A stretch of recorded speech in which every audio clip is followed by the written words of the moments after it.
Welcome to another episode of Nobody's Muses. It's Rachel And and Crystal. Hello. We are here again for this deep dive, hopefully not inane, commentary on the Amazon Prime original series Daisy Jones and the Six, based on the book by Taylor Jenkins Reid.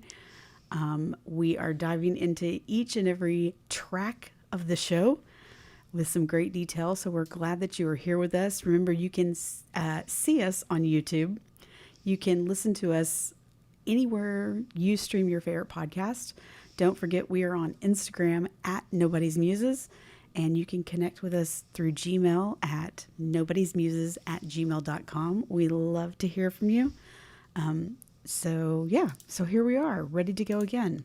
Yes, and I want to give a shout out to a couple of our commenters. Well, I'm going to give to all the people who have commented so far. Once again, thanks, Caroline, for your great insights into the episodes. Really appreciate your feedback. Also, Chris Fish, thank you for commenting on YouTube. You've always got some nice things to comment. Taxi Dancer had some really good comments about our episode 6 and her take on Billy. And I think we can talk about some of that a little bit later. Or their take. I'm not going to gender the person who commented. And then also wanted to shout out Patty, who emailed us, and thank you for giving us the nice compliments. And we appreciate anybody who's listening to us. It's been really fun just to be able to interact with all of you. So let's get started. This go. is We are track 8. and it was Episode written is by called Looks Like We Made It, which I think is a great reference back to some previous Yep. episodes and discussions of Barry Manilow. But I think it also connects with this episode as well. So let's go. And it's written by Jahan Crowther and Liz Coe, who have written other episodes, and directed by Nzingha Stewart. I think that's how you say her name. And I will put in the comments and the notes. There's a really good interview with her talking about Daisy Jones and the Six, and it's really fun, and she loved talking about it. So it's just a short little 20-minute thing, not like this probably episode is going to be. So, you ready? You ready to start us off here? I'm ready to start. So we kick off the episode, and we're seeing some really great, what we are going to assume is Camille home movie, and I love the visual of it and what they make it look like. But they're getting very excited because they're looking at the Aurora billboard, and it's there up on probably the Hollywood Strip. Big as all get out. It's that picture of Daisy and Billy looking at each other. Camilla ended up shooting that picture, right? That was one of her shots that she took of them. That was her when they were arguing in the hills. And at the bottom of that billboard, it does say, "Coming to a city near you this winter." And then it cuts to 1997 Karen, who says, "Except it wasn't." 1997, Graham says, "There was not a trace of her anywhere." So remember last track 7, she was in Greece. Simone and Benny came over to see her. So at that point, nobody knew where she was except for Simone and Benny and her new husband, Nikki. But yeah, in 1997, Graham says there was no trace of her anywhere. 1997, Karen says she didn't show up for rehearsals, or she didn't show up for mixing of the album, final mix of the album. 1997, Warren says, some of us couldn't help but wonder if she was gone for good. 1997, Eddie said, and I think one of us was probably hoping that was true. So, which is a little bit different from the book, because the book talks about, there's actually some really good dialogue about the band coming back to the final mix of the album, and it ended up sounding so very different than what they left it as the final mix, because Teddy and Billy came back through and did some edits and things like that, and riffs were taken out and things were changed, and so there was a little more tension and the band dynamic in the book when they talked about the final mix. But yeah, so nobody knows where Daisy is. But then all of a sudden we cut to a scene with Billy coming into the studio, and what do you know? There's Daisy. Cracking jokes, hanging out with the band, the coat she was wearing. She looked amazing. And she did. She had her Daisy look going on, which again, a little bit different because in the book, and I was just reading over this kind of portion of the book over the weekend. In the book, she had chopped her hair off, which I can't even imagine. No. Daisy with like a short shag, which is what they described in the book. So, but Daisy's sitting there cracking jokes with the band. Billy walks in and obviously is taken aback, was not expecting to see her there. And this scene gets super, super tense. Real fast. Where, they get ready to start rehearsing and immediately Daisy starts questioning decisions. They had put together a playlist or a set list of how the run of the show was going to go. And she just starts questioning where, and there's no regret me. There's no look at us now. And Billy, I think, understandably so, says if he wanted to weigh in, that happened weeks ago. And I think he has a point. If she wanted to have, and again, she probably didn't understand how it all would play out and work, this being new to her. But if she wanted to have an opinion on how the show was going to be laid out, then she should have been in town, or she should have been reachable to people when they started rehearsing weeks earlier. Yep. So, they're kind of bickering back and forth, and Karen says, "Do you guys need a minute?" Billy says no, and then Daisy immediately says, "Yes, actually we do," and spits her gum out on the set list and crumples it up. That was a little passive aggressive. I love that. I loved it. It was so funny. So they go out into the parking lot, and the fight ensues. And I think things that hadn't been said that needed to be said all came out at once. So she starts yelling at him about things in the article. He starts yelling at her because she told Jonah, the Rolling Stone writer, about going into rehab. And so there's just things that probably needed to be said as they finished the album that didn't get said, especially with the article coming out. There were things that probably needed to be said and they didn't get said. And so, and Daisy's response to like him being very upset that she kind of outed his rehab and mentioned his daughter, Daisy was like, "So what?" And Billy responds to her and says, "I told you that in confidence because I trusted you." And it's just, Daisy goes off and is just like, don't act like you didn't fucking do anything. Talent. And then she starts quoting the article, which we saw in last week's track. She is reading over the article.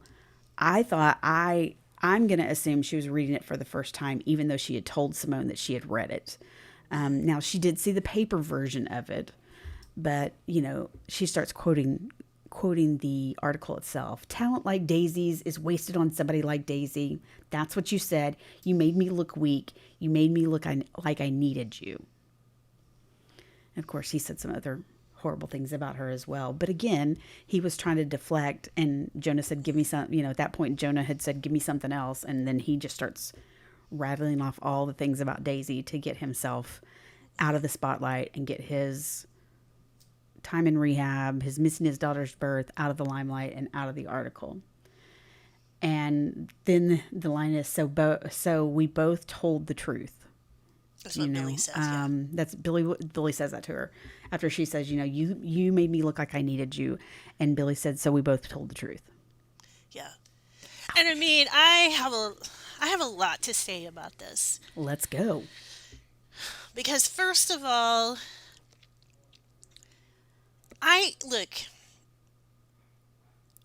Billy did. You and I agree, and our one of our commenters disagrees on the take that we have about what Billy did, because she believes that he was more conflicted than manipulative, and when he kissed her, maybe it wasn't just straight up manipulation as to why he did it. So, and I'm like, you know what? I could be wrong there. It could be. My thing with this is that whatever Billy did, um, that's not anything to do with the band. And also, like, the reason, instead of saying, like, you hurt me, when you rejected me, that hurt me. And then I felt manipulated so you could get that solo out of me. This is how I felt about this. Instead of saying that, she worried and said it made me look weak. And I just think that that's, come on, Daisy. You know, that's not why you were upset. You were upset because you were hurt, Yeah. you Because you know? were in love with him. Yes. He reject not only did he reject you, but he rejected you and then just completely trashed you, outed you and all your weaknesses in this article to save his Yes. own ass. To save his But own ass. but I would say this moment started when she they have this great chemistry going. Jonah sees it. Billy realizes, I think, and Billy basically, when he's like, "There's nothing there," and whenever she hears it from Jonah, then she lashes out. She started lashing out before Billy did. I'm not saying what Billy did was right or really taking a side, but I would say she kind of threw the first volley by telling Jonah all that stuff. Yeah.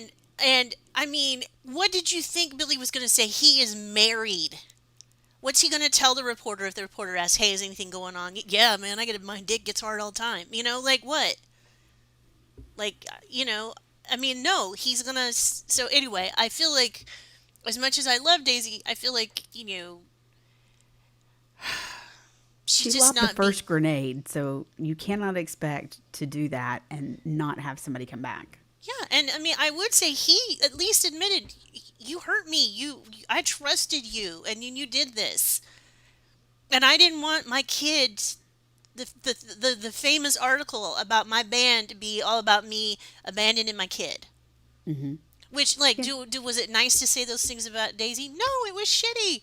But, like, hurt people, man. And so I it goes back to her being so um because in a lot of ways I think because she was mad at him for making her feel anything, because basically Daisy spent her whole life trying not to feel anything. Right. Well, because she was told that Yeah, she wasn't worthy of having feelings. right, exactly. So I don't know. I just thought it was really sad, and also just that her um I don't know, it just reminded me also of some people I have in my life who have basically said the same kind of thing, that rather than be vulnerable and tell someone how they really feel, they'll say stuff like, "Well, that will make me look weak."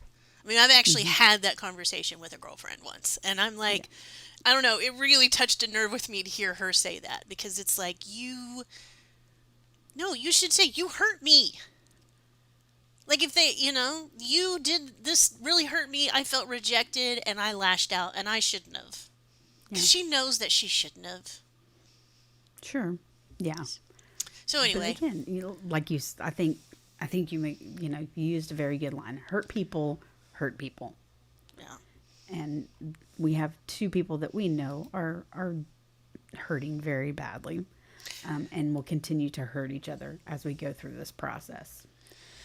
So yeah, so we're back and we've started, and I go back to, man, she just came in Hot. with both barrels. She came in just, I don't know, like ready to fight, and she started to fight. That's for sure. So Billy walks in, and then she comes in kind of behind him, and he's like, "It's going to be a long tour, so feel free to sit this one out." And she says, "There's no tour without me, you dumb son of a bitch," which just like fires that off. And she goes, "And we're gonna play Regret Me." And he gives in, and then she goes, "And we're gonna play Look at Us Now." And he loses it, and he said, "No, god damn it, we're not playing that."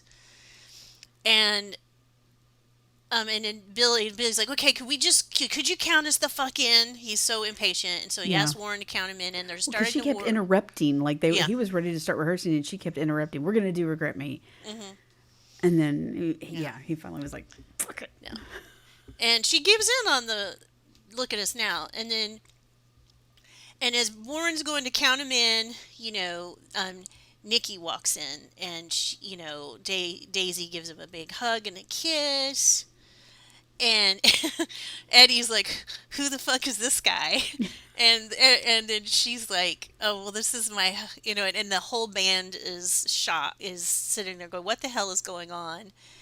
And and then the episode titles comes on. So we don't hear her say, "Oh, this is my husband," but we know what's going to happen. And it's very interesting because we had the credits, normal credits right at the beginning, no cold open.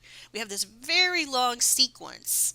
And then we go to the episode title coming on. So it's a different, it's a different construction at the beginning. And they're playing Ballroom Blitz, which is great. The use of Ballroom Blitz was really good there. Because it's kind of a chaotic song. And then, you could tell the band truly was shocked when they, when she brought Nikki in. And he showed up looking nothing like the rest of them. No. So. I would also say, how do you feel about this? That's some bullshit not playing Honeycomb. That doesn't make any sense to me. If I had paid that money to go see them, and they're not playing Honeycomb, because again, you're touring to support the album Aurora, and the first single off of that album was "Look at Us Now," so you can't go on tour and not play that song. Was it okay? I'm sorry, maybe I'm wrong. Like, we might take this out. Was that on Aurora? I thought that was on the other album.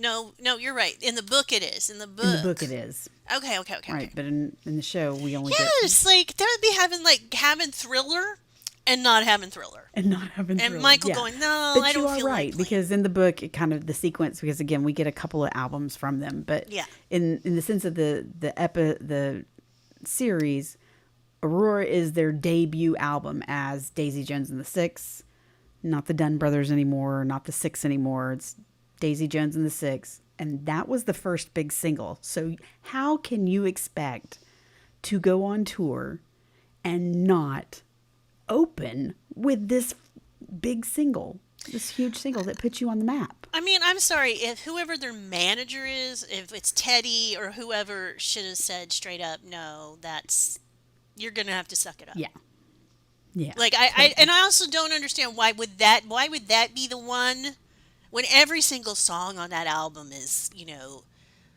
difficult. Like, please, like, do you think that should be easy for you to sing when you're basically, So I don't know. I think that's crazy, but. And I would have been real hella pissed if I was a fan, gone to see them and didn't hear that song. Right. So. That's So there's my tangent on that. So we cut, and now we're sitting in a conference room, and we have Daisy and Billy sitting across the table from each other. And did we find out who they're talking to? They're talking to Rod. They're talking to Rod? We don't see Rod that's right. at first. They're talking to Rod.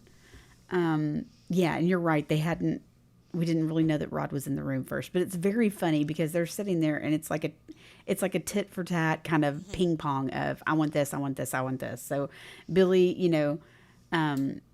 they're discussing kind of like how things are going to lay out for the tour. And Daisy's like, I need more room because I'm having all these multiple costume changes. So I need my own dressing room. And Billy's like, well, maybe you shouldn't change costumes so much. And then he's like, well, if she gets, her own dressing room, then I need my own green room. And she was like, why do you need your own green room? He's like, because I don't want to be around people that are going to use every night. And so basically she's like, so you don't want to be around the band, was kind of her response to that.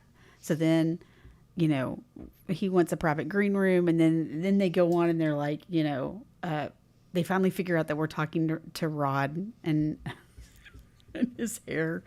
And he just kind of sees this back and forth between the two of them.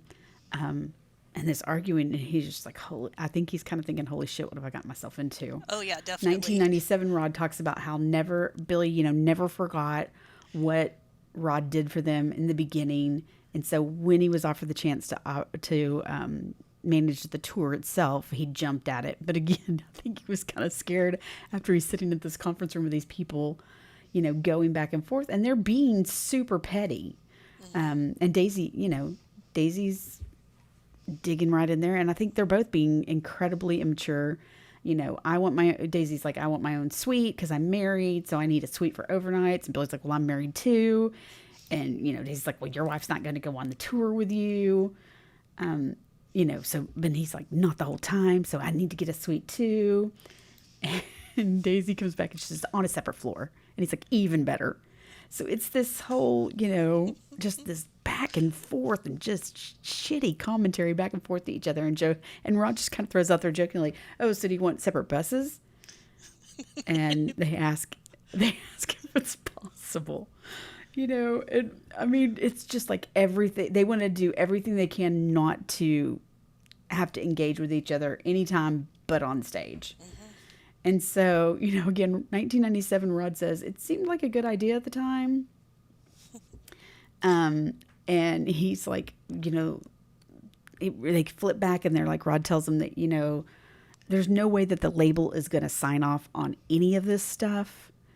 And he makes some comment about this is the kind of stuff you ask for when you're Crosby, Stills, and Nash. Even with the,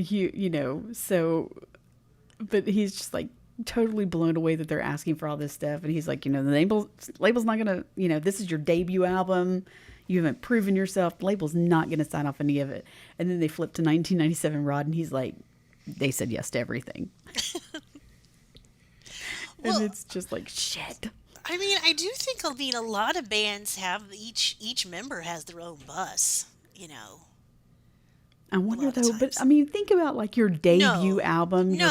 First off, the fact that you're headlining your own tour. I guess. Well, yeah, and we're there like the first night where they play. We can talk about later. It's like it's a medium-sized venue. Yeah, it's not ask for all these things like to put what eventually ended up being probably a very crazy looking writer of suites on separate floors. Mm-hmm. My own dressing room, separate green rooms, just all these things. But they were doing everything they could not to spend any time with each other except to be probably at sound check and on stage together. But other than that, they didn't want anything to do with each other.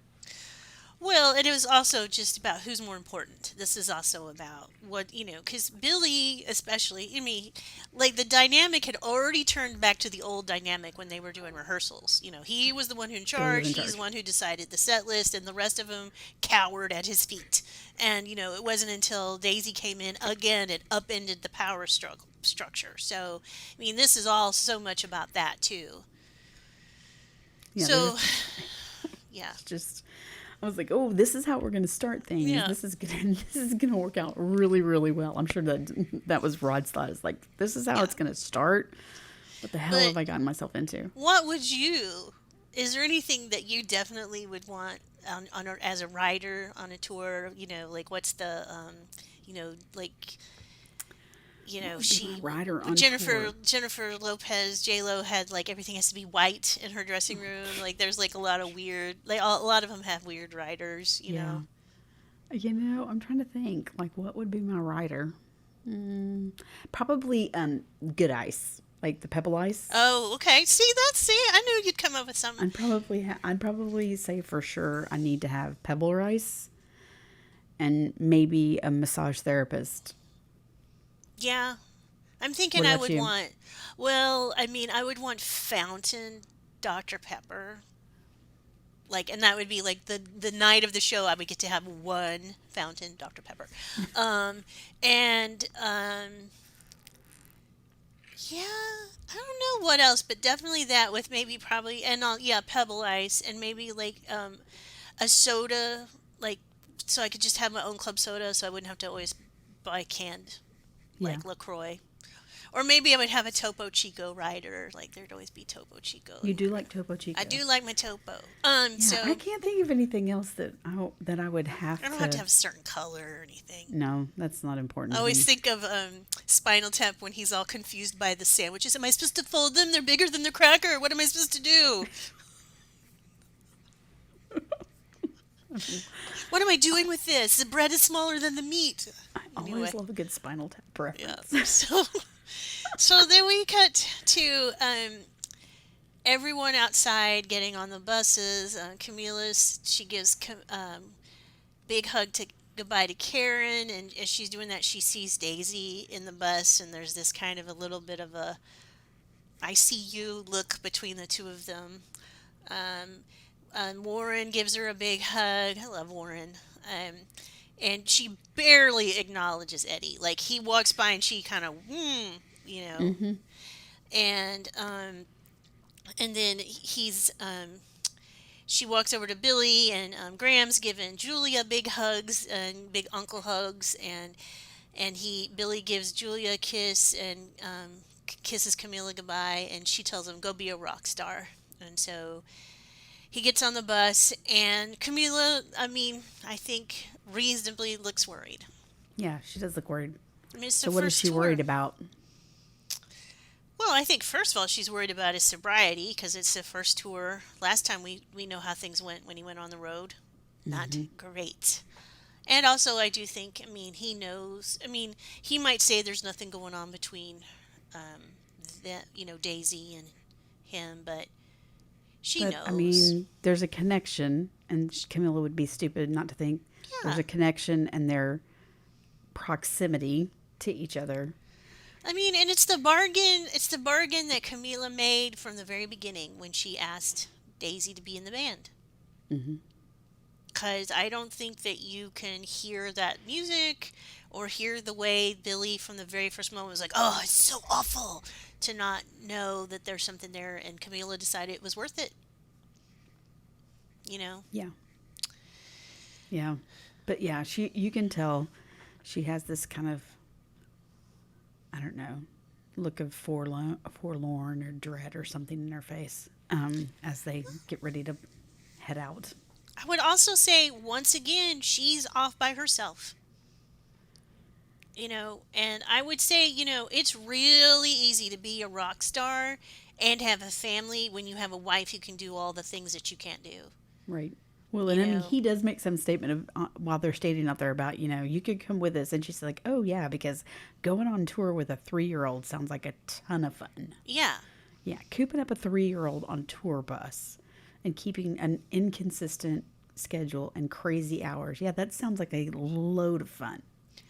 I think it's like, it's not like you see very many pop stars, women pop stars or rock stars having kids in their 20s. It's not until after they've made it they usually have kids. Yeah, it's So, hard. It's too hard. All right, so they're getting ready. They're heading out on tour. The buses pull out, and here they go. 1997, Warren says, night one was in Albuquerque. So they're going from LA to Albuquerque. Not a very far drive, but Rod was saying, you want to start somewhere small so you can get the kinks out, work through things. And then they're the kind sound of, check. yeah, they're at sound check. And so, they're all kind of just playing through some stuff. And Daisy's like spinning around. She's probably high, spinning around, and they're getting feedback. And they're trying to. The sound tech is saying something to her about, hey, can you try this because we're getting feedback. And Billy's like, don't move around so much, and then maybe we won't get feedback. You know, like that was going to happen. I think they can mic her so that she doesn't get feedback. And then there's something about she stops a lighting tech and says, "Hey, can you light me if I'm moving around?" He's like, "Sure, we can do anything you want." So, that was just kind of her sticking her tongue out at Billy. But 1997, Karen says, to be honest, we all thought that Albuquerque was going to be a disaster, but it was fantastic. And so you see them cut to the show footage, and they're doing the river. And there's still this tension between the two. Again, we're at each other's throats. We don't want to have anything to do with each other. But they do have these like brief moments of connection during the song. And Nikki's on tour. Nikki's standing off to the side, and I think this is his first time to really see Daisy perform. So I think he's seen something that he's impressed by. He just, you see the look on his face, like he's really kind of surprisingly impressed by what she's doing there on stage. But again, you can still sense the tension. And again, it's the first night, so we're going to work out the kinks, but there's still that tension there. But then you have these fleeting moments of connection between the two of them. 1997, we flip forward, and she's interviewing, and Daisy says, we had to work together. We didn't have to like each other. And we didn't, which is, what we often say as adults. We don't have to like people that we work with. We just got to get the job done. But, she did seem, I don't know. She seemed like she was trying to to me, she was trying to make it look like it was real and like look like they were connected and was really into it and things like that. And Billy, again, Sam Claflin's face was just telling a very, very different story. Like he couldn't tell if she was being genuine, like she was finally kind of letting her guard down and diving in head first to what this was all going to look like, or if again she was just kind of putting on this act for him. And then they finish up and walk off stage, and Daisy immediately jumps into Nikki's arms. She's obviously hyped up on drugs or adrenaline or a combination thereof, because they just finished a good show, the first show, and it was actually really good. And she jumps into Nikki's arms, and Billy's face just kind of falls, because again, I think he was questioning, was she really connecting, was she really diving in and gonna make this work for the show, or was she putting on an act? And he probably hoped that she was really diving in and gonna be ready to connect. I don't know. But why should she connect if she can put on an act? Like I mean, I understand his mixed feelings, because we know that he has mixed feelings about her. And when you maybe don't know how you feel about somebody, and then you see them with somebody else, that's going to make you feel kind of funky, make you feel some kind of way, as the young ones say.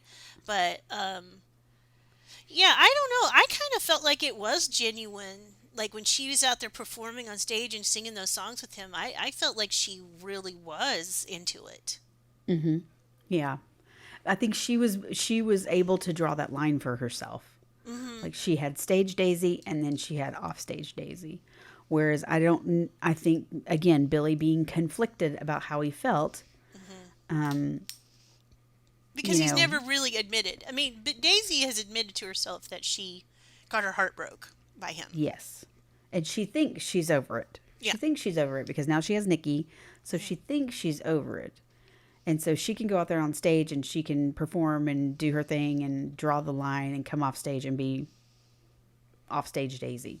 Whereas Billy, again, like you said, he hasn't really acknowledged what he felt. And so he has not been able to draw that line yet. So it's the end of the show. It's nighttime, and we cut to Billy, and he's calling Camila from a payphone. It's this thing that we used to have where you would put in a quarter or a dime. I don't ever remember a dime. No, it was always a quarter. I only remember a quarter. That was always a quarter for us, I think. But yeah. And then you had to be careful, because if you stuck your finger into the coin slot to get change out of it, you might be stuck with a contaminated needle. That was the. I don't remember that. I don't. Oh yeah, you might be stuck with a contaminated needle, so you need to be careful. But I also remember going to the airport and like going by the payphones at the airport when we would go pick up my grandfather from a business trip, and going through and seeing if there was going to be any change in the payphones. But yeah, payphones, kids. Oh, and the rotary dial. Oh, I know. I love that's such a satisfying feeling. But sorry, I digress. He's calling her on the payphone, and he wants to talk to Julia, and she's like, "Oh, she's asleep, but you can listen to her sleeping." And I mean, I really feel like this is just him really needing some kind of anchor, because he's out there by himself, because everybody else is partying on Daisy's bus. And I mean, they are coking it up. They are living their best like 70s life. I mean, I love Karen and Graham are just like snorting, diving in head first. Yeah, and everybody's just partying. And then you cut to Billy's bus, and there's just crickets and you can hear the thump, thump, thump of the party next door. I was thinking of two doors down there. That Who song. sings that song? They're laughing and Living singing and and kicking having and a having a party. I think it party might be and Barbara two Mandrell. doors down. Anyway, so, and then 1997 Billy. This time it was going to be different. So Billy is, sticking to his sobriety. And then we have this fun little montage. And oh gosh, don't you remember hearing these on the radio? And it was like, hi, this is Billy Dunn. And this is Daisy Jones. And you're listening to Daisy Jones and the Six on KAKC Radio Tulsa. I can remember getting people to record those for me. Yes, I forgot. Yes. I remember getting people to record those for me, especially like local Texas bands. When I would go to the show, I'd always have them record one so that I could use it during my show. But yeah, that was fun. And they named off some very specific stations with call letters. And so of course, nerdy me had to go and research if these were truly radio stations. So the first one that they mentioned was KAKC out of Tulsa. So KAKC 970 AM. Again, for anybody young, you may not know, we have AM and FM terrestrial radio. So AM radio, they were a really big station from the 50s to the mid 70s, all about the teen and young adult audience. Really dominated the local radio scene in Tulsa. They were all about the dance crazes of the 60s. They, played kind of the counterculture music of the 60s as well. They really kept up with kind of local news and things like that. But it was really like the station for young people in Tulsa at that time. And then we went to K-Box, which was based out of Dallas, they said. So K-Box did exist. It was actually over, for those of you in the Dallas-Fort Worth area, if you know Dallas, it was over on McCree, over by White Rock Lake and the infamous Flagpole Hill. That's where they were located. And again, played that, kind of pop and rock geared toward that, 15 to 25-year-old demographic. So it was a legitimate station. And the last one was KFJZ AM, which ultimately became KEGL FM here in Dallas-Fort Worth, which was the Eagle for very, very long time. But it was a legitimate radio station playing, again, the pop and rock and roll, and they went back, I think, even into the 30s. But yeah, they were legitimate radio stations. So, and that's a time, a forgotten time, I know it sounds crazy, but do you listen to much terrestrial radio anymore? I listen to the NPR station here. Yeah. And, Yeah. actually I listen to our public radio, music, KXT. Yeah. I just thought it was funny, the Rock of Fort Worth, because usually here, we are from Dallas-Fort Worth, and usually and I just was so thrilled that we got, our towns, and I think they also name dropped Houston. Tarrant County got a shout out. That But was nice. I love the fact that, because I was like, no one ever says Fort Worth. But they should. But I thought that was really... No, although we both grew up in the Fort Worth area.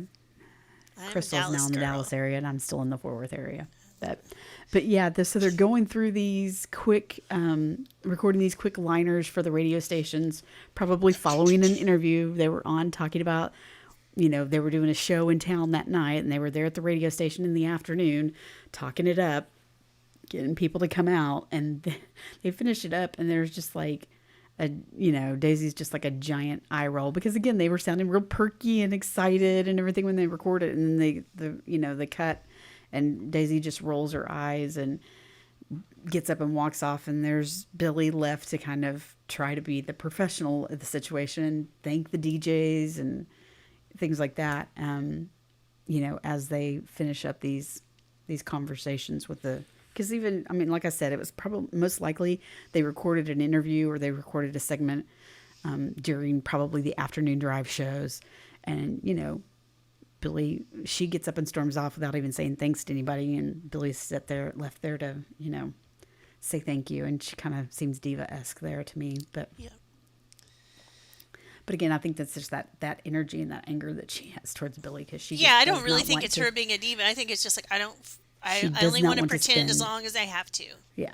She does not want to spend any more time than she absolutely has to with Billy. So we cut to the tour bus arriving, and they're getting out, and there's just fans everywhere. And, Daisy looks a little shocked. And Nikki says something about tributes to the Temple of Daisy Jones.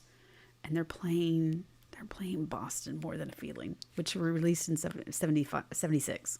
Yep. I love that song. It's a great song. That's one of those Also, songs, it's like, so, I feel like Boston is kind of a perfect example of that kind of, I mean, two things. First of all, it's interesting that all the stations that they are naming are AM stations, because this is actually when the rise of FM happens and album rock. So, like, Boston's your perfect example of album rock. And they were also kind of this faceless band. Like, when you think of Boston, I just think of the covers of their albums, and they were also a yeah. band that kind of was short-lived because they ended up getting in a big legal battle with their record company. So they were it's kind of very appropriate kind of background for what's happening to Daisy Jones and the Six right now.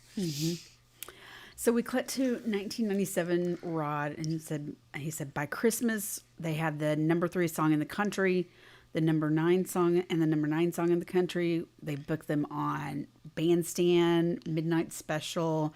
There were rumors about SNL. All of their shows were selling out. New dates were being added.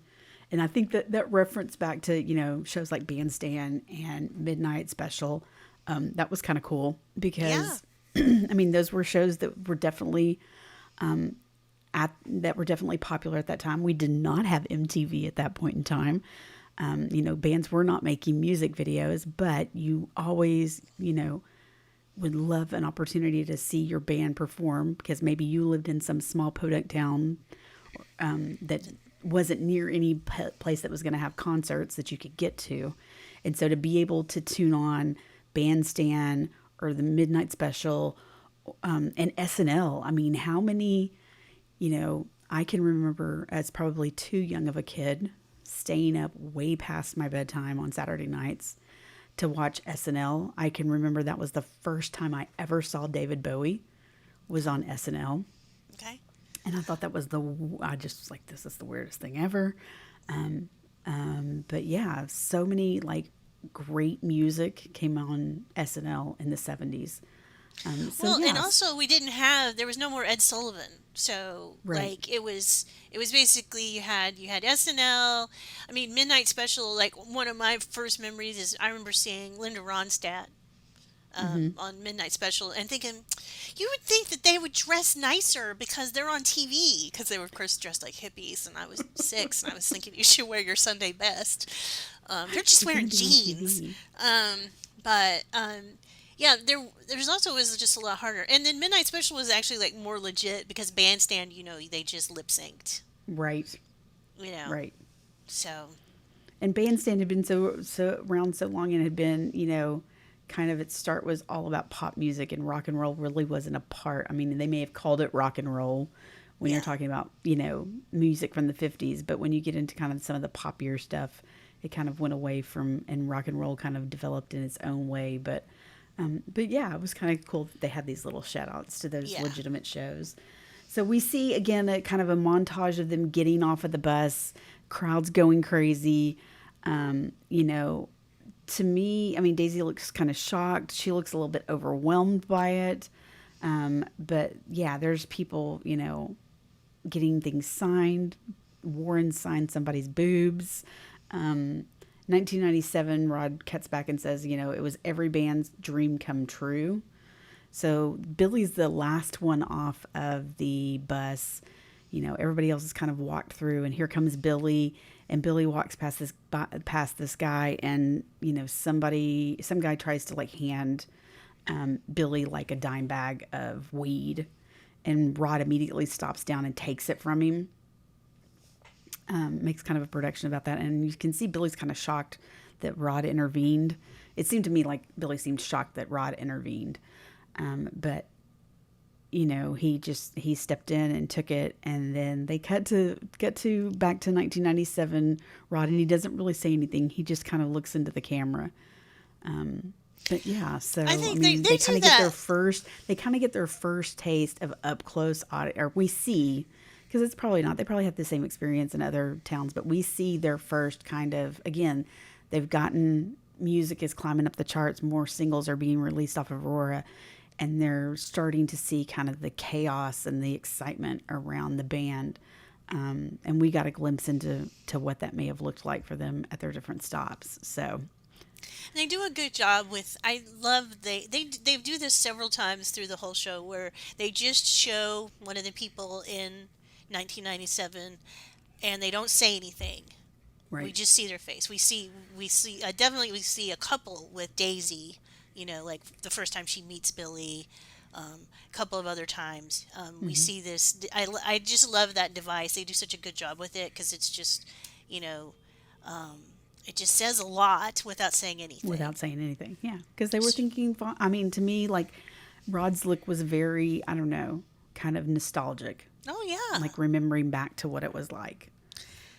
So then we cut to we're back in LA. We're outside the record label, and it's Teddy and his boss Don, and they're standing out in front of this really awesome Ferrari.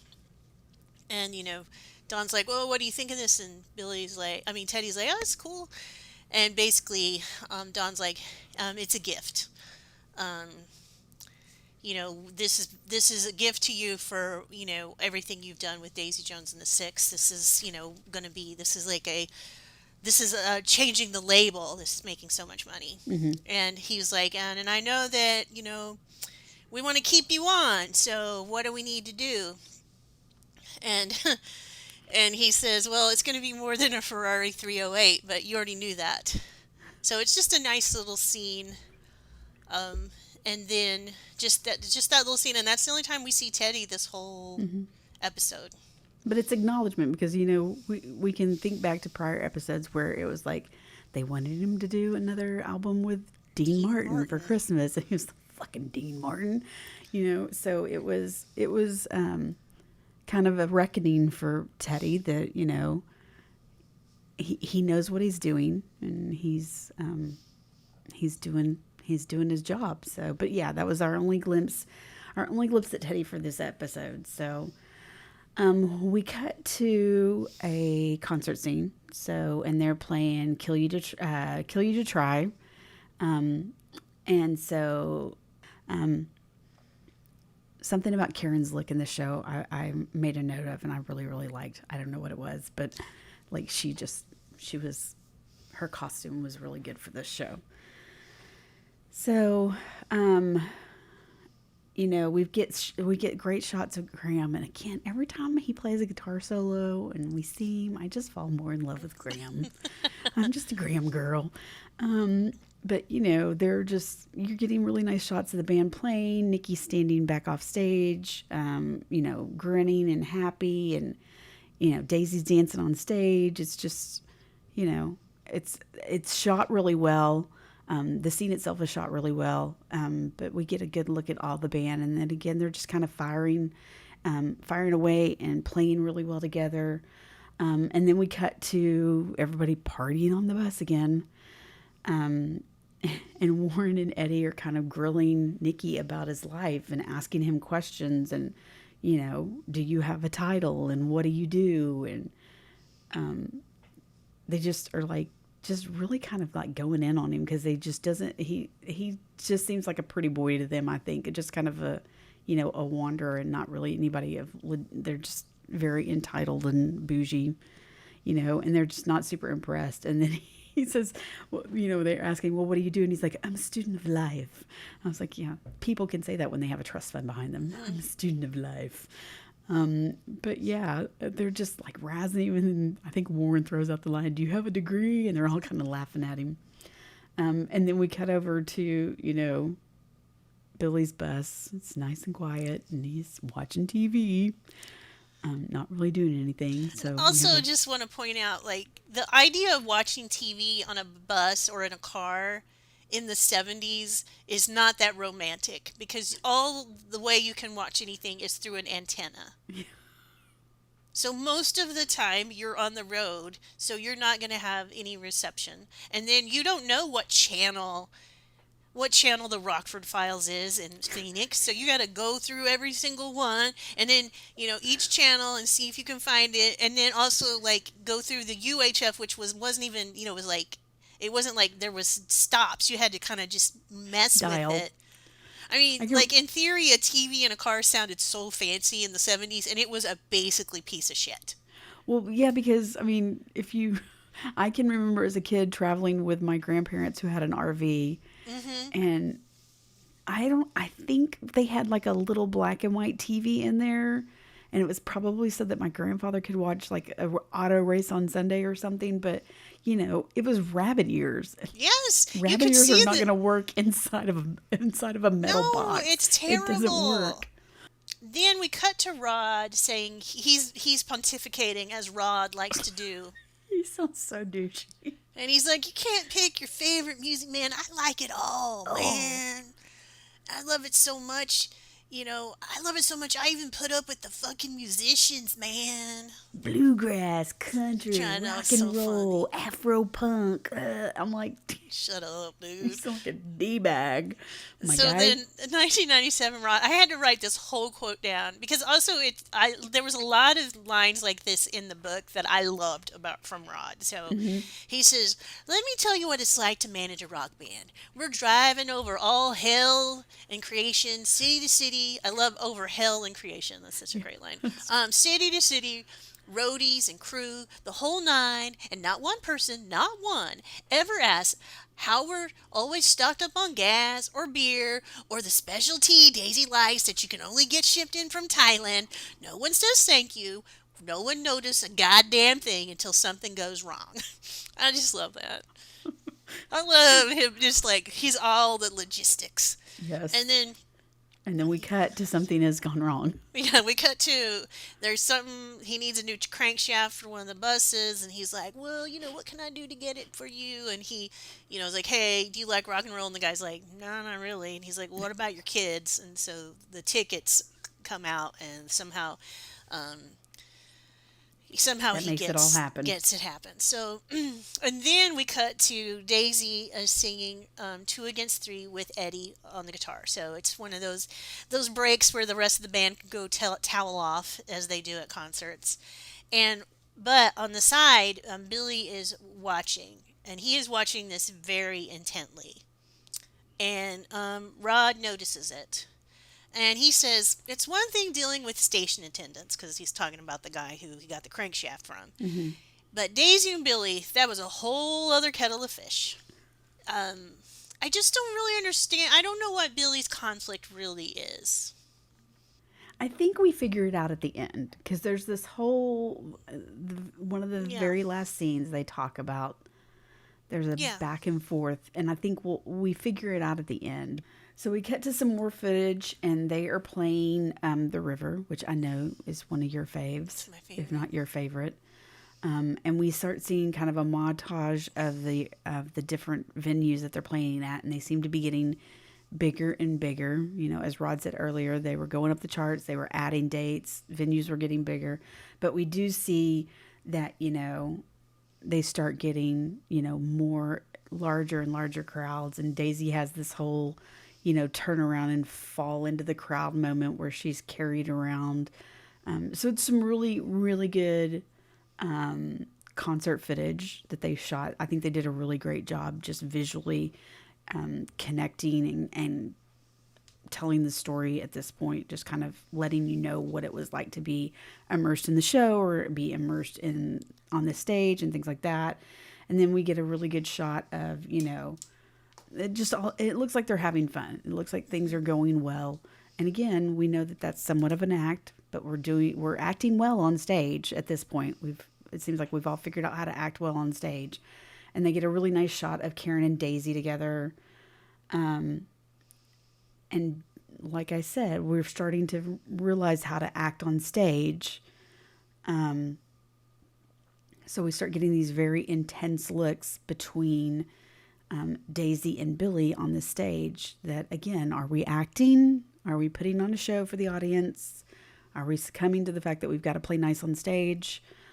Or is this still this connection? Because, again, these looks, this intensity between Billy and Daisy does not go unnoticed, because you see Nikki finally catch on and finally see what's going on. And he kind of stops smiling like he normally does backstage when he's watching her perform. But he is just, there's a connection there. And it's really hard to tell if it's for stage or if it's for real. I think it's for real. I think it's for real. I don't think you can. I don't think you can perform. Let's say they perform their whole album, and they obviously are performing some Dunn Brothers stuff and some of her stuff. So they're performing for at least an hour, hour and a half. Mm-hmm. You can't fake that for that long. No. But we get a shout out to Thank You, Houston. Yes, Texas. Thank you, Houston. And then we cut to Nikki and Daisy in their hotel room together. And this was a hard scene to watch. This was really a hard scene to watch. So they're laying in bed and they're talking, and Nikki says, again, after noticing this connection and recognizing something, he says to her, "When he's in the room, you're not yourself. Have you ever noticed that?" And Daisy replies and says, "I'm always myself." And Nikki comes back and says, "But you care what he thinks, and that makes you a little less you."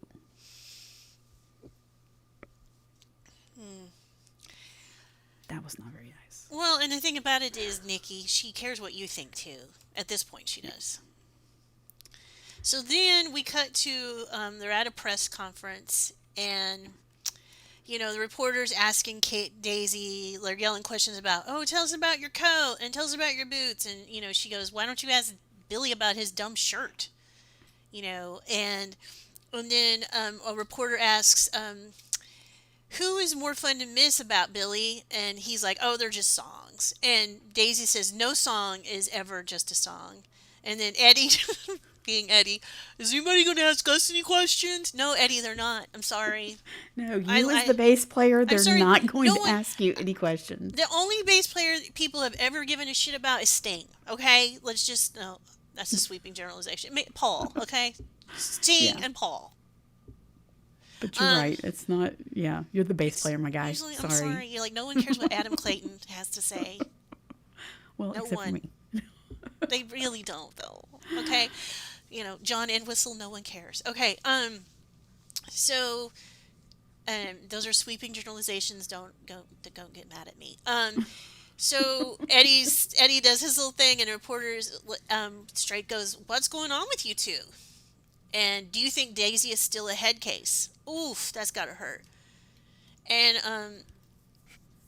things start getting tense, and Billy's like, they're kind of stammering, and then a reporter says, "Why don't you play Look at Us Now?" And Billy starts going into this long, convoluted explanation about, when we wrote that song, we were in a certain place, but we're not there anymore. And Daisy says, "That's not the reason." And then Rod's like, "Look at the time. We need to stop this. Let's just move on here." And so the press conference and they leave. And you see the rest of the band, get left behind. And also just oh my God, it's always their drama. Mm-hmm. And when you're in that kind of situation, it's abusive in a way, because it's these two people who are just sucking the life out of everything. And this is actually a really good thing. What's happening for them is really, really good. And because Billy and Daisy are whatever they are, no one can enjoy it. Right. And the band has to be the collateral. The band receives the collateral damage of it all. Yes. They're there playing their hearts out every night, putting on a great show and getting it done for the fans. And they're just having to feel the collateral damage of the whirlwind that is Daisy and Billy's relationship. And so they're obviously at some kind of hotel for this press conference, and they storm out and they're walking down this really long hallway. It's kind of cool. And Daisy's got Hmm. this really cool coat on, and they're, Yes. kind of angrily walking. Um, and Billy asks Daisy when she's going to grow up. When are you going to grow up? And Daisy turns around and is like, when are you going to stop being a fucking liar? Your whole life is a fucking lie. I fucking know you and you know I do. And that's what fucking scares you, huh? So she's just like in his face, and there's like fingers getting jabbed at Hmm. each other. And because she's calling him out on his bullshit. And Billy says, oh, you think I'm full of shit? Well, what about you? What about you and Nikki? You want me to believe that that's real, that you're happy, that you're in love? And Daisy comes back and says, I am happy, I am in love. And this, like, Billy gets, like, right in, I mean, like, that whole, Hmm. like, noses touching kind of thing Hmm. where, I mean, just the slightest movement and he'd be, like, on her. Hmm. But he gets so close in her face, and he says, I know you too, Daisy. I know what it looks like when you're in love with somebody. And he's right there in her face. I'm just like, fuck it. She could have totally kneed him in the dick. Yeah. But that was a pretty intense scene. Yeah. And she pushes him away. Like she violently and kind of smacks him. Yeah. Because he is just way too close. But that line, I know what it likes when you're in love. I know what it looks like when you're in love with somebody. Because Billy's seen it. Yeah. Because he's been on the receiving end of Yeah. it. I And mean, he's not getting that anymore. think of those shots of them in the recording studio when they're looking at each other. You know. Golly. Ooh, that's just how close he was. Yeah, and I mean, I do think that he in that moment wasn't being manipulative. Like he knows, like it's just straight up intense Yeah. intensity. Well, and he's seen, I mean, he sees her with Nikki, and he knows that it's probably not the greatest and best for her. I don't know. It's just, yeah, Well, I it mean, was an come on. intense. 3 weeks later, he knows that whatever happened with them, and then 3 weeks later, she comes back and she's married, or however long it's been, like a month. Yeah. She comes back and now she's married to some random dude who really doesn't do anything, doesn't offer anything. Hmm. I mean, not that he's really interacted, but I'm sure he's asked Graham, and I mean, he's observed. He's no dummy. Right. So, so then we cut to they're performing, and this is they're doing the river again, and they are just giving each other the dirtiest ass looks. I mean, it is just some dirty looks, and to me, this is like if this is the moment that they pull Silver Springs, the infamous performance from the '90s of Stevie Nicks and Lindsey Buckingham performing that song. I mean, to me, like just the intensity of the looks and all of that is very strong Hmm. here. And if you look at the lyrics to The River, there's lines like, you know, if I follow you to the river, send my blues out to sea, will you stay with me forever? Will you chase me in my dreams? If I throw it all in the river and let the rhythm take the lead, will it stay with you whenever that you lean on me? And it's all about kind of are you going to stay with me? And basically that this is you're making a promise that you can't keep. And I keep thinking about that moment at the when they drive down to the coast Hmm. and how he he chickens him, he legislates him out of the fact that he told her how he felt about her. Hmm. Like, because he's like, oh, it's just about the music. And we know that it wasn't. And I feel like that the lyrics to that song really, I mean, when she starts singing that, this is a promise you couldn't keep. I lost you. I'm an echo. I'm a shadow. All of these things. It's so heartbreaking. And that's so great. And like, even though that they're giving each other like looks of death, they're also like, they're performing so Yeah. well. Well, those looks of death, I think, are, again, two hurt people that are really singing from their depths of their soul about Yeah. how they feel toward each other, or how they're feeling right now. So we cut to Billy sitting on the steps of his tour bus by himself. He's just sitting there, and he's throwing beer bottles. And Graham comes walking around, and he says something like, "I'm not drinking them, I'm throwing them." And Graham, trying to be the good brother, says, "Hey, do you want to talk about it?" And Billy just kind of shakes his head no, and he's like, "You want to break some shit?" Because guys, if we can't talk about emotions, then why not break some shit instead? Break something. And so they start chunking, beer bottles away and breaking them instead of, actually talking about their emotions. So, So then we cut to the airport, and Billy is picking up Camila, and she looks amazing. And she gets in the limo with him, and then they kiss and everything, and then we see them. Obviously they've just had sex in the hotel room, and she's talking about her work, some photography work that she's doing for a band and things that she wants to do. And he's listening, and it's really nice to see her as something more than just a mom, that she's hmm this person with this her own life going on now. And so Camila wants to go to the party, and Billy of course doesn't really want to, and that's like, and everyone's so happy to see her. And I love her relationship with Warren because they always speak Spanish to each other. That makes me happy. And then Daisy says only you could get Billy to a party. And then Billy looks really uncomfortable. Billy looks like he's standing in the center of the room the entire time with this forced looking smile on his Oh face. yeah, he does not want to be there. Like, No, he does not want to be he's there. putting on a smile, but he's not smiling. Oh hell no, he's not. He's not smiling with his eyes. No, He's not not at all. smizing.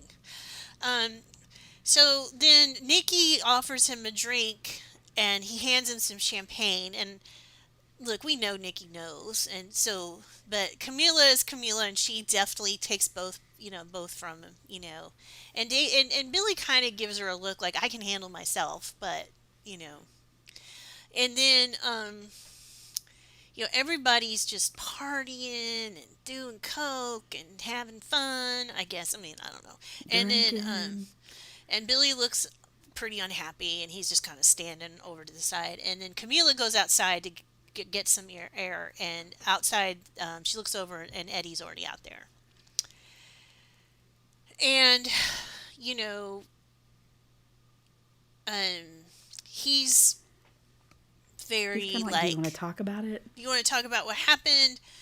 And she doesn't want to. She says, I was confused and hurt, and I'm glad that it happened, but it's never going to happen again. And Eddie is just crestfallen because I think he thought deep down, well, somehow, I'm going to get this woman back. Mm-hmm. And, you know, it's, but I don't know what, I mean, she obviously had been ignoring him for who knows how long. So, but I do feel bad for him because I mean, she did just use him, kind of. Mm-hmm. I mean, I don't know. I don't know if it wasn't, I mean, I could see Camila even as it's happening going, look, this is just a one time thing. I Right. could see her being that kind of person.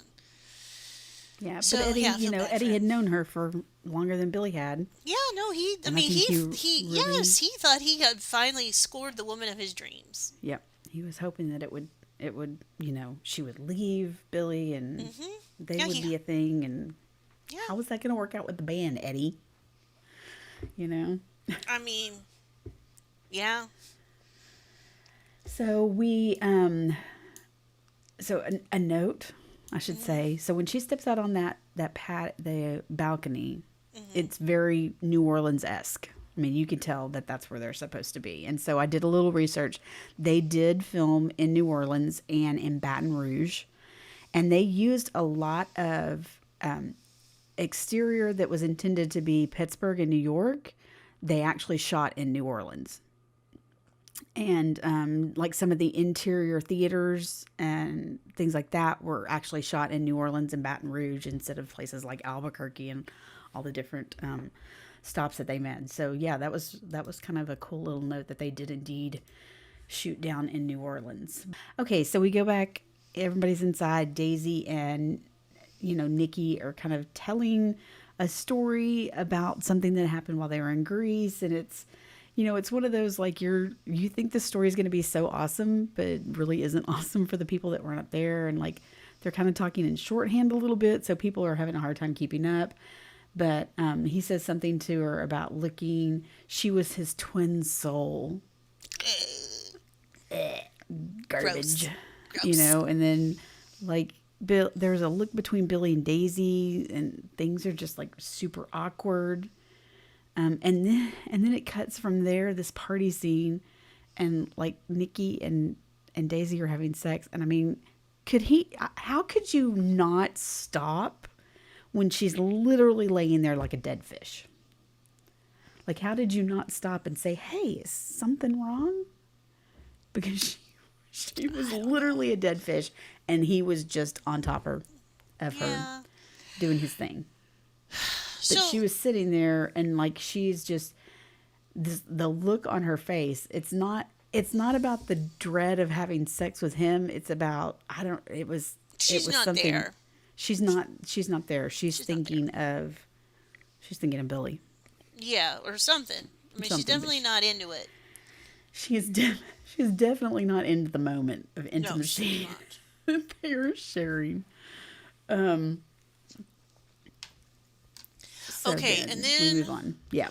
Then we go to Camila is saying goodbye, and he wants her to stay, and she's like, "No." It's a nice little scene, and he just looks so sad, like he just really needs her there. And then we cut to we're outside of Daisy's hotel room, and Rod has brought food, and he's like, "Hey, I noticed you haven't eaten, and thought you might need something to eat." And he also has some mail, and in that mail is a letter from her mom that she at first throws away, and then she pulls back out. And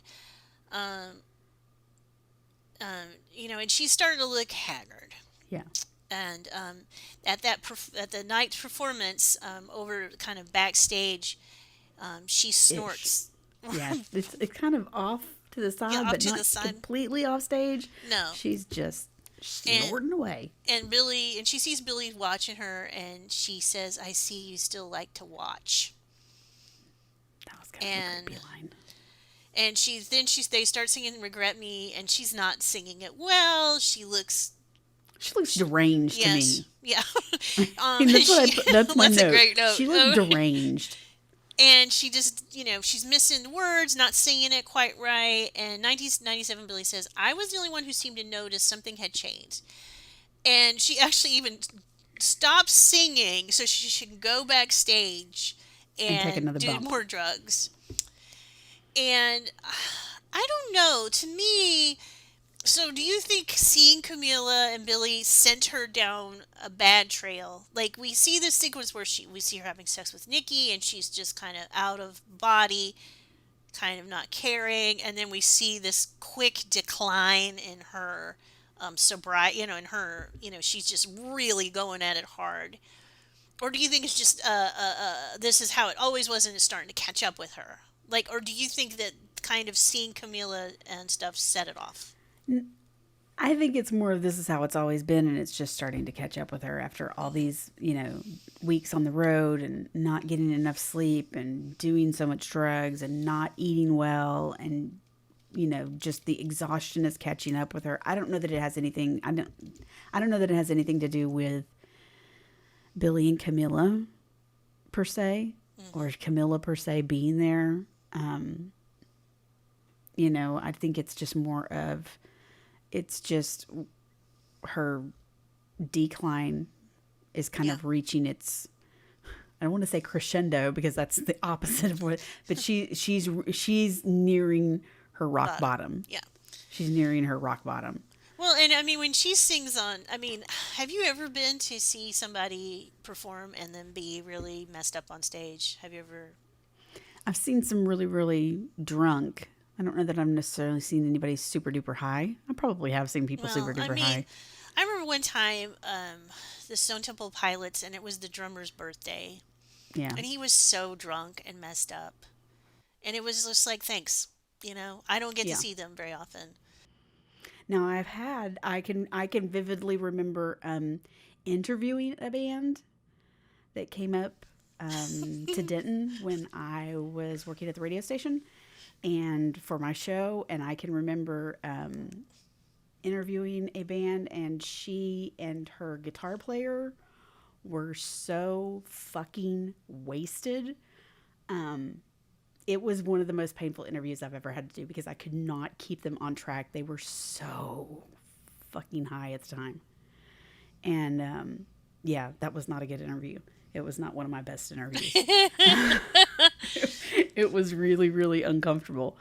And I Oh, just wanted to get through it and get through their songs and get them out the door before someone of yeah. authority showed up and saw how completely wasted they were. So we cut to the tour bus, and there Graham is, I think, like in his bunk or something, and this groupie comes up kind of sloshy and says, "Hi, Graham, I've been looking everywhere for you."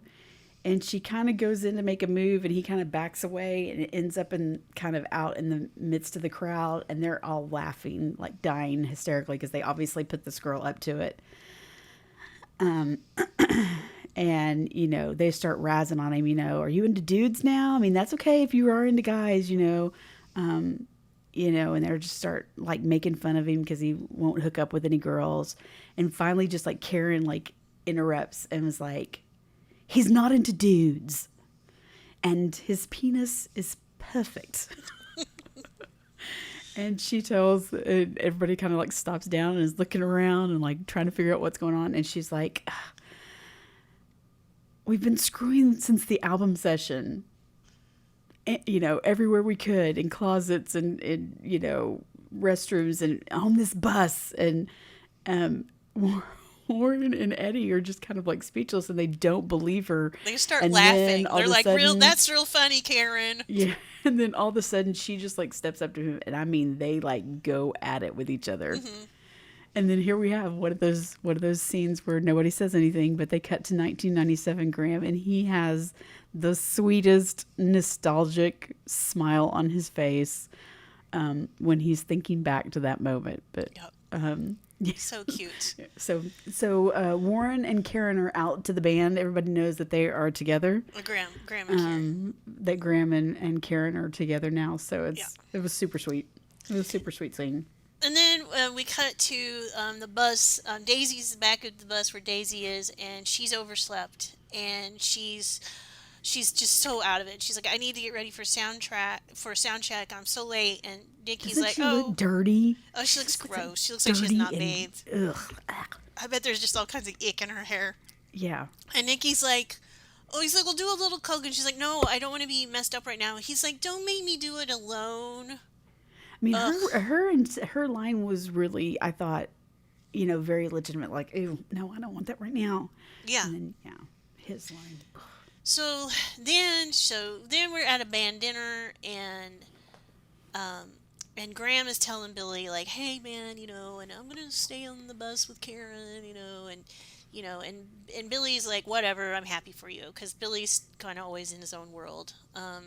And he goes, and he sees Daisy walk in looking just tore up, and he says to Rod, "Do something." And he's like, Rod's like, "Do what?" And he's like, "Tell her what?" And Billy says, "The truth." And he goes, "Ha ha ha ha."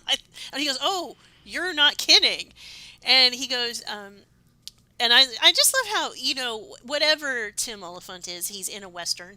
Because he's all, "I have a lot of responsibilities, but being honest ain't one of them.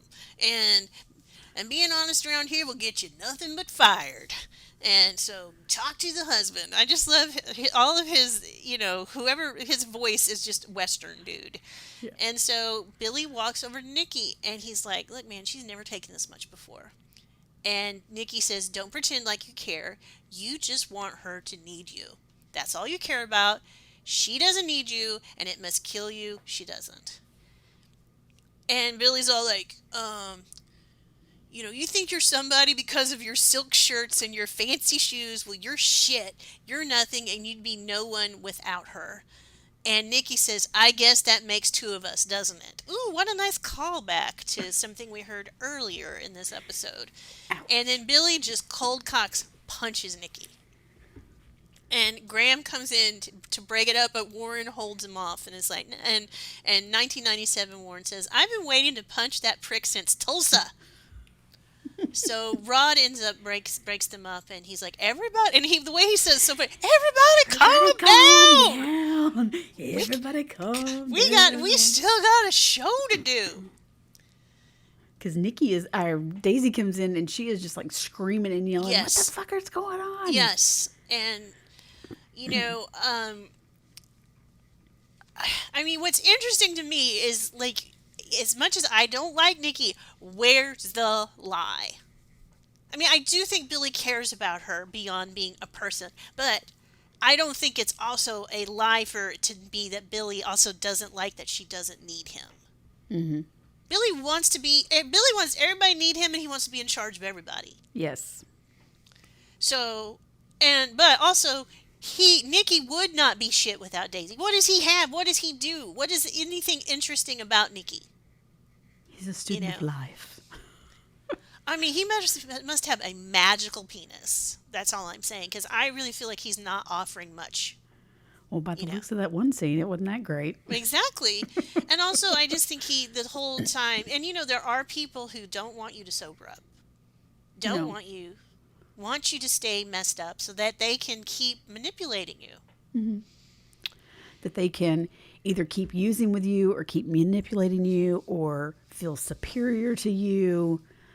Or not have to look at their own issues. Like, well, right. If they're sobering up, well, I don't want to have to do that. Yep. So, I just thought it was such a great scene. It was. Yeah. So we cut to Miami. They tell us Miami, June 15th of 1977. And again, we're hearing them play The River. And this is that same night, right? So yeah.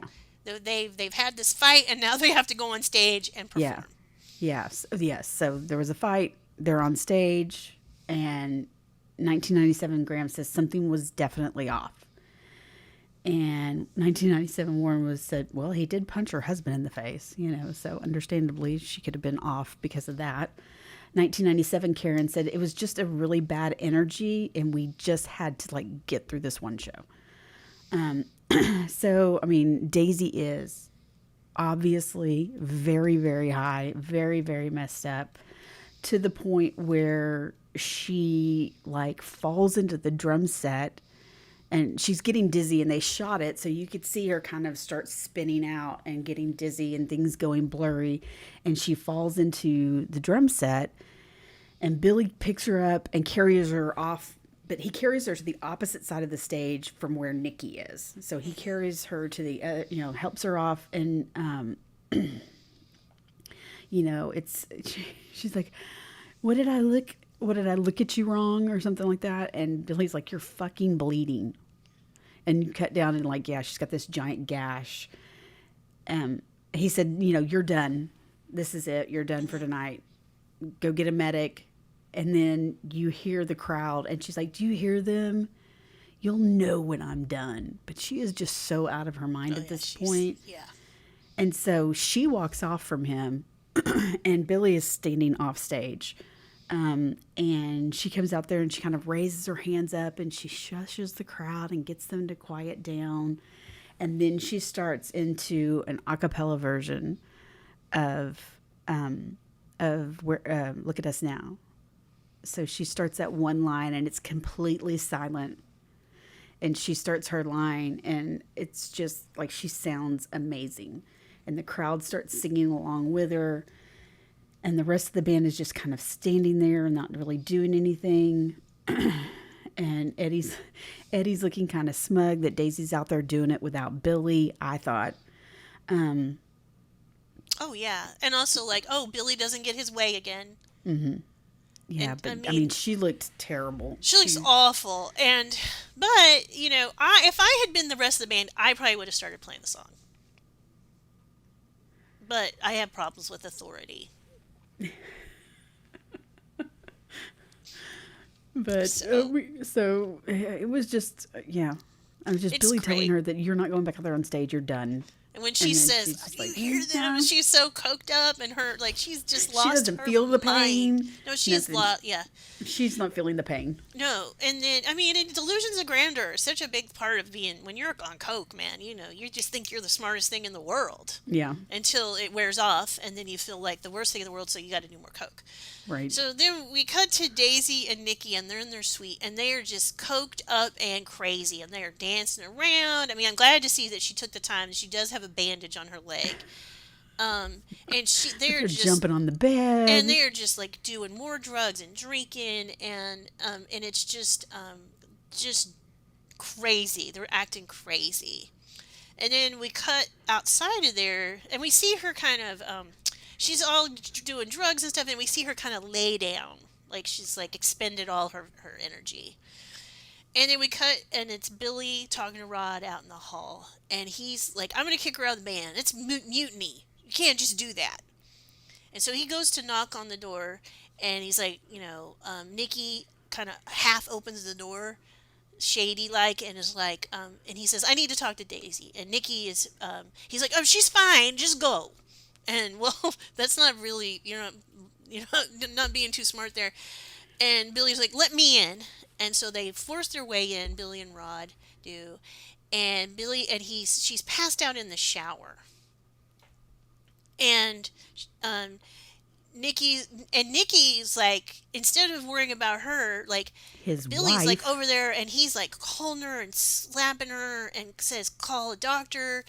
And this is a great line. Rod's like, "This is Rod Reyes. I have a toothache in room 1205. I have a toothache," which I loved that. And then Nikki, while this is all happening, while his He's wife is passed out, could be dying, he is packing up his shit, and I can't be here. yeah. Well, and like I mean, just the look on Billy's face and his voice because he's like, Rod, she's not breathing. Yeah. She's not breathing. And there's Rod just being all cool and collected and call this doctor and tell him we have a toothache. And I mean, Billy is just like, And he's saying Billy, he's Billy feels like crying. he's watching her die in his arms. Yeah, and he is crying, and he's like, "Stay with me, stay with me, stay with me, don't die." And And she please looked don't like die. shit. I And mean, I they mean, did a she really looked good like job. she's gonna die. She looked like she. She looked dead. I mean, they did I a mean, really he good was just job. like, "What? Stay with me, stay with me." He's holding her. He's, like you can tell, like this is not how he wants this relationship to end. He does not want this to be the end, and how he wants this to go down. And it's just such a stark contrast between the person who's supposed to love her, her husband, just bailing. Yeah, You the know, person that supposedly loves her and claims to be the one for her, and and he is a chicken shit and decides to pack his stuff because he just can't be around for whatever the her repercussions of dying this are. or the press that's going to come out of this or whatever it is. And But he can't so be there. and so she just looks terrible. He's crying. He is actually crying. Billy is in the shower with her, and then Rod gets some alcohol or something for her to smell, puts it on her face, and then she wakes up and she looks at him and she goes, "It's you," and then cut to black. And as I wrote in my notes, holy fucking shit, what a way to end an episode. I mean, that whole scene is so well done. And, we talk about Almost Famous a lot, but like, the scene where Penny Lane ODs, and it's very different because in that one, it's like this weird, they're playing My Cherie Amour, and she's getting, her She's getting stomach the pumped. rubber tube down her throat and And the charcoal and all and that he's stuff. just looking at her still with love. And in this one, it's much more chaotic, but it is still this kind of, it's just really I mean, he powerful. can be as mad as he wants at her, and he can claim that he loves Camilla, which he does. He loves Camilla as much as he does. But when you see this person, this other side of yourself, this reflection of you in your arms, and they're dying, you Well, and can't stop the authenticity of the emotions there. no, and I There's mean, just no way. and I don't think if it had been anybody, Billy would have cared.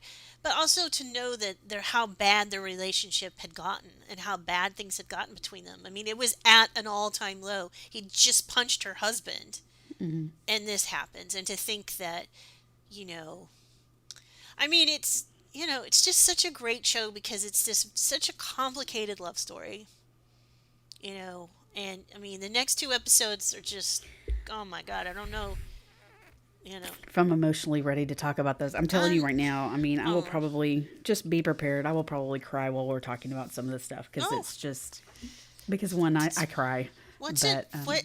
I'm just telling you. First of all, like this is my 2023 theme: normalize crying. It's okay for people to cry, but I will definitely cry. Um, I did but like. On a side note, I did like during this whole scene. It's the Bellamy Brothers. Let your love flow. yes, oh yes, I love that song. I love I the Bellamy. First of all, like it's so perfect too, though, because it's just this la la la la. Yeah. I don't know. The Bellamy Brothers are They picked some really good songs in this episode in yes, particular from the start.